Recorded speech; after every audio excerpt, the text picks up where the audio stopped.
We're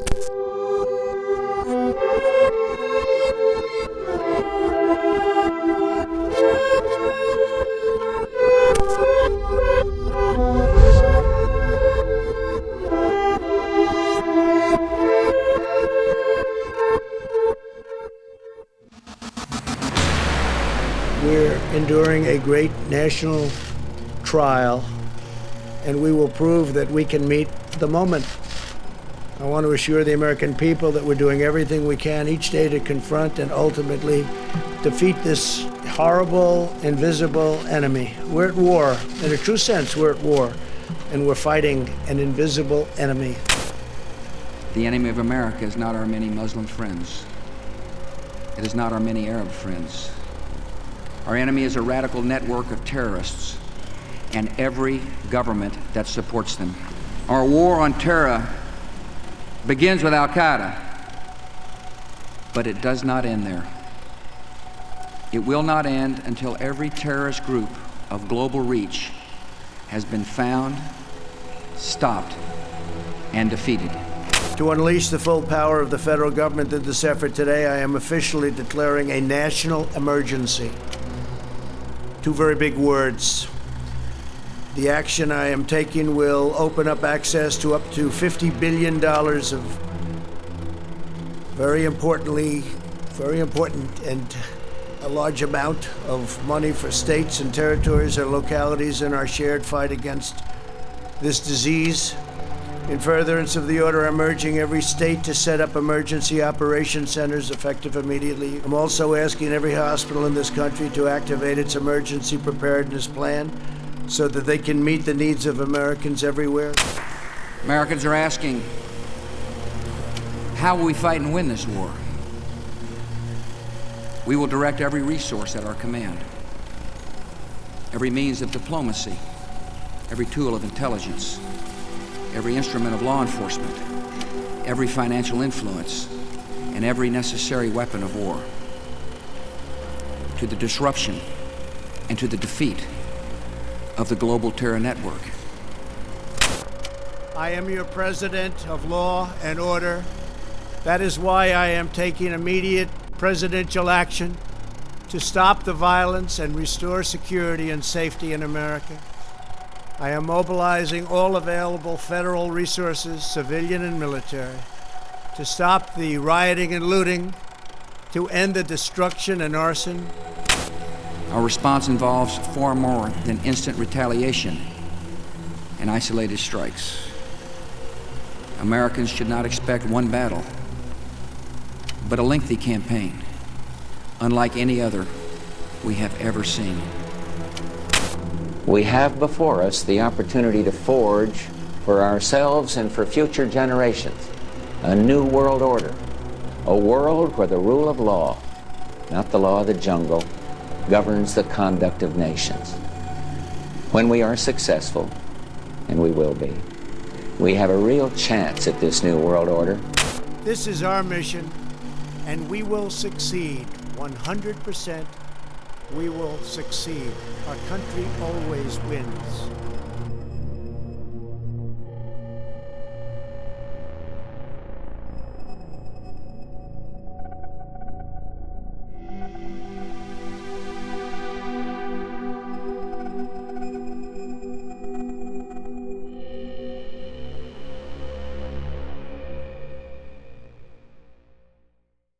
How many people know that viruses aren't alive? It's been known in the medical profession for years that you don't give antibiotics for a virus because they're ineffectual, because they're not alive. They have no nucleus. In 1918, after the biggest pandemic, the Spanish flu pandemic of 1918, Steiner was asked, what was this all about? And he said, well, viruses are simply excretions of a toxic cell. Viruses are pieces of DNA or RNA with a few other proteins. They bud out from the cell. They happen when the cell is poisoned. They are not the cause of anything. They are protein parts. There's no respiration. there's no functionality, there's no glandular activity. They are not alive. But what are they? They are soaps, they are solvents. The body makes them to dissolve tissue in your body that are too toxic for the parasites, the bacteria, and the fungus to eat. Too toxic, like when I had chemo, radiation. Parasite, bacteria, fungus tried to eat into that dead tissue, they were killed because they were poisoned to death from that tissue. And on a molecular level, they detect HIV only by indirect means. They say, if you are positive, it means if you have antibody against some proteins, you are positive. But it's a clear circular argument because they have no viral proteins. They just come up using proteins which in the mixture of those cells and those cells were prepared under severe conditions, isolating the proteins without showing this gel, using those proteins in the AIDS test, in the HIV antibody test, wrongly claiming those are HIV-specific proteins, and if you bind against those proteins, you said you are HIV positive. But this is a circular argument because they produced, under very stressful conditions, those proteins. And imagine if your body, under very stressful conditions, produces the same proteins, your body reacts in building antibodies against those proteins, thus resulting in positivity. And the first way I would encourage you to think about this is if you are a famous dolphin doctor, right?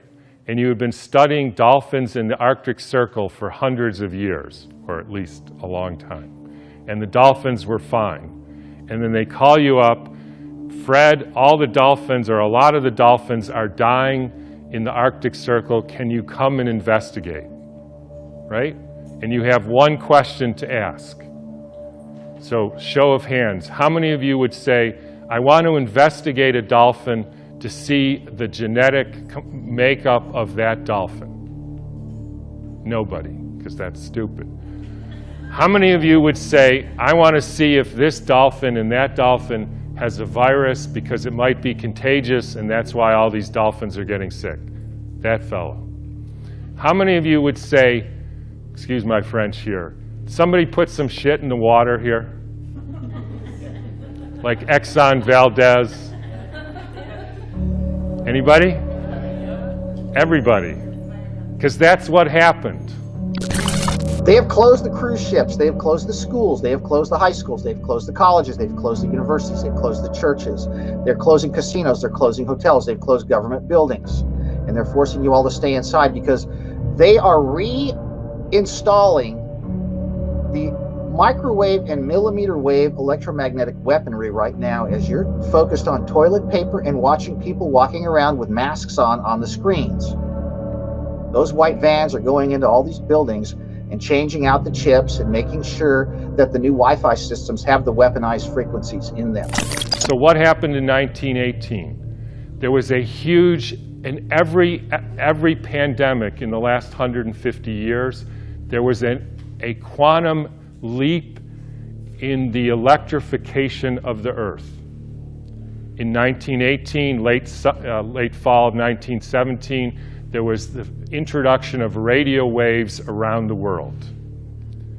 Whenever you expose any biological system to a new electromagnetic field, you poison it, you kill some, and the rest go into a kind of suspended animation so that, interestingly, they live a little bit longer and sicker. And then starts in World War II with the next pandemic with the introduction of radar equipment all over the Earth, blanketing the entire Earth in radar fields.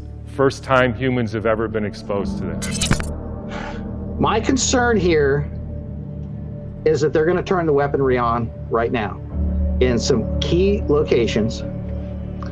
And when I talk about the weaponry, I'm talking about the 60 gigahertz millimeter wave WiGig systems that have been installed. Now, a lot of places don't have these yet.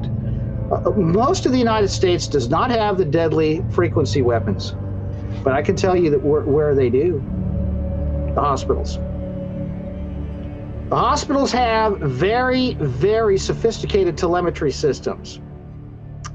They have very, very sophisticated RF communication systems. The radiation levels inside hospitals are very high. I will tell you that ventilators have communication systems in them that operate at 60 gigahertz. Okay? I can also tell you that hospital staff wear tracking devices on there. There's a lot of wireless devices on them. They have wireless cameras that they wear. They have earpieces. They have AirPods. They have a lot of things. And I can tell you right now from the reports that have come into me that people in the hospitals, the staff and the patients, when they get there, they start having a problem breathing. And that is the symptom of 60 gigahertz millimeter wave exposure that has been beamformed at them. So what's all this contagious bullcrap about virus?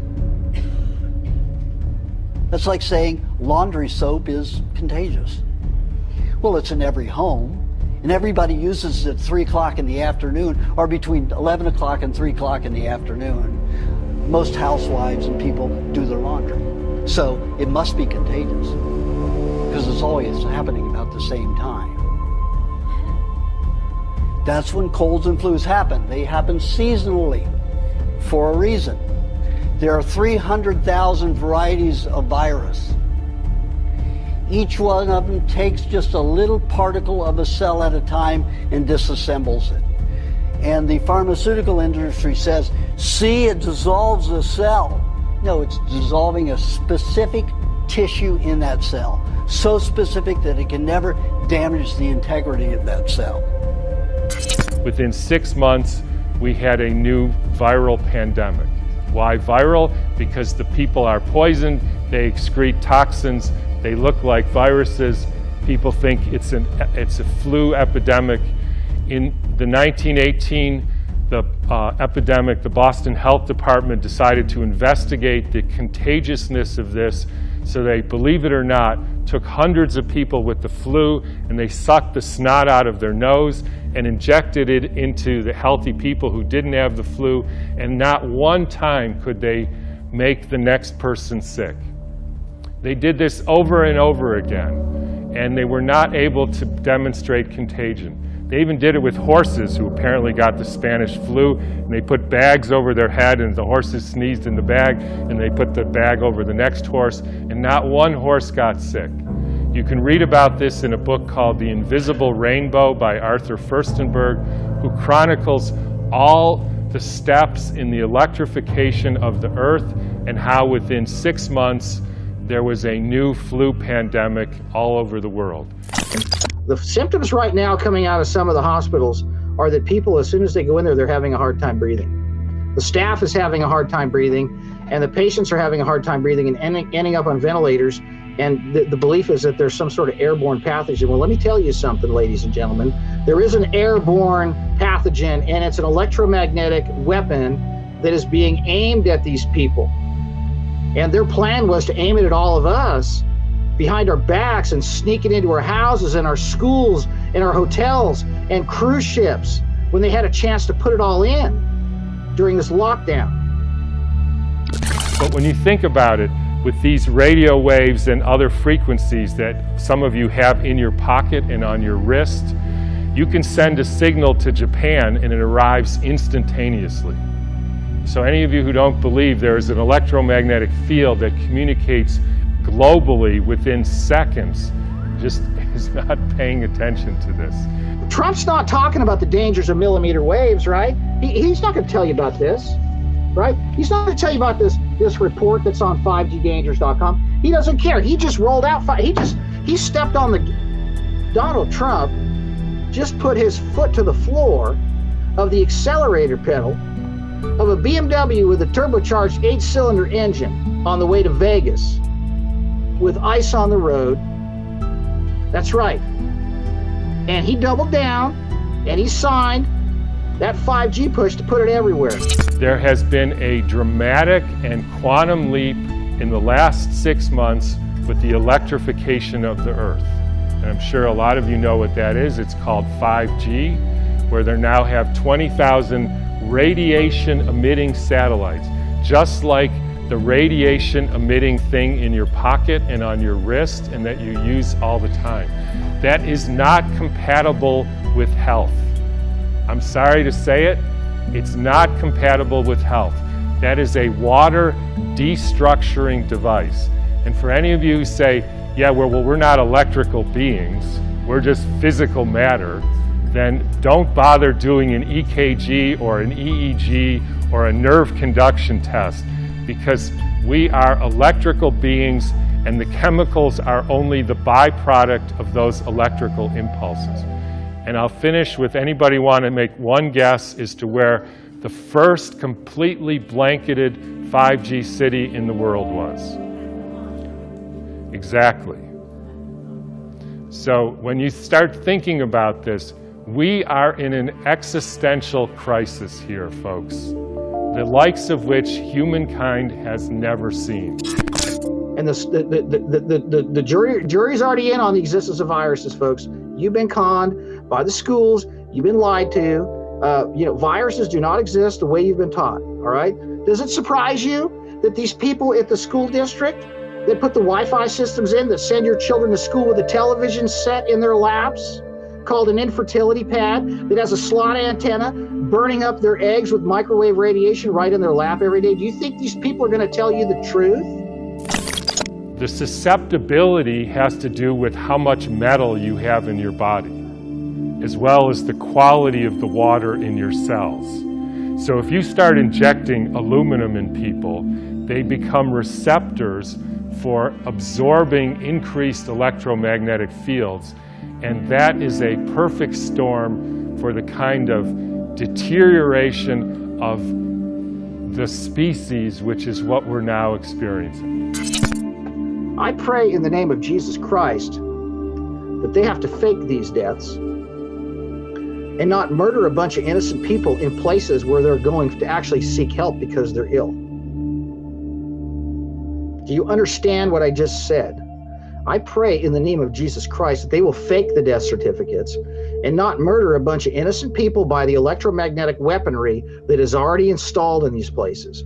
You cannot put 60 gigahertz millimeter wave systems anywhere where there is life that results, that you cannot put 60 gigahertz millimeter wave communication systems anywhere where life exists that is dependent on oxygen. In times when there were no electrical currents, when the air was not swarming with electrical influences, we're talking 1917, it was easier to be human. For this reason, in order to be human at all today, it is necessary to expend much stronger spiritual capacities than was necessary a century ago. So I'll just leave you with whatever you can do to increase your spiritual capacities, because it's really damn hard to be a human being these days. So thanks for listening.